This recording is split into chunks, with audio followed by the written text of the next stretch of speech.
Welcome to Excel video 495, everybody. I'm Nate Moore. Let me tell you a little bit more about the physician referral data. I've talked about it a bit in the past where you can grab CMS data and use that to estimate the referral patterns from major referring physicians to your practice.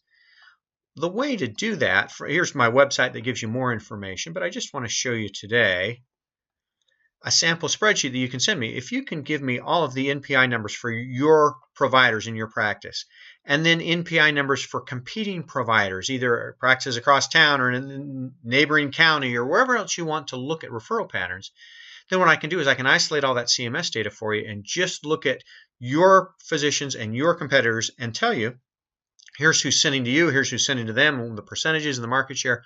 Lots of interesting things you can do if you'll tell me your NPI numbers and your competitors' NPI numbers. Let's talk more about tiles today. We did an introduction to tiles last time. This time what I want to do is show you 5 or 6 tricks to make tiles a little more friendly, a little more powerful for you. The first one is if you hover over this little triangle next to the tile. See how I get 1 through 6 of 12, and then if I start scrolling over here, now what I'm looking at is 6 through 12 of 12. What this is telling me is I have 12 tiles in my visualization. I happen to be looking at numbers 5 through 11 the way I've got it displayed here. So at a glance, you can see how many tiles you're playing with. That's trick number 1. The second trick is that a tile is a container. It's a bucket. It's a place to hold things. And so I could take this visualization and delete it. And let's build something simple. Place of service and fee. I can put another visualization in here, and let's give you halfway a chance to see it.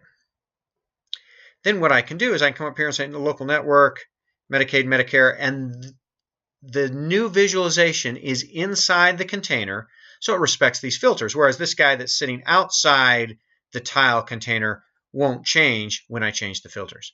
So you can delete the inside of a tile and change it.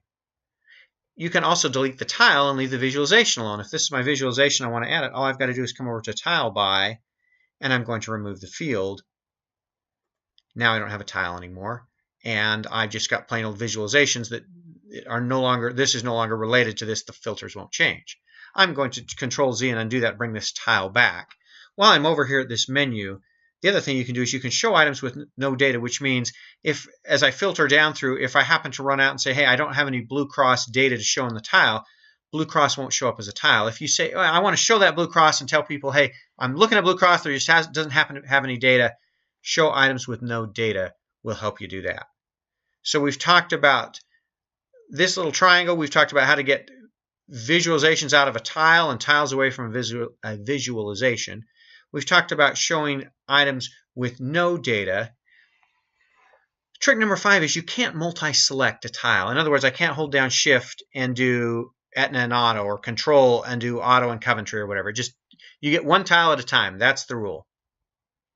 Last trick is there are 2 ways to look at tiles. What you can do if you go to the design menu and tile type, if I do, this is a tab strip. If I do tile flow, what it does is it brings the tiles down here and I can click. The other thing I can do is I'm using the right arrow key and the left arrow key. This is called tab flow. I use tiles, tab strips. But if you prefer this tile flow, that's the way to do it. And if you want to flip it back, that's all you've got to do. That's what I wanted to show you about tiles today and the options and the ways to tweak with it and get tiles to do exactly what you want them to do. Stay tuned. Next time we'll keep moving forward with PowerView tips and tricks. Thanks for watching.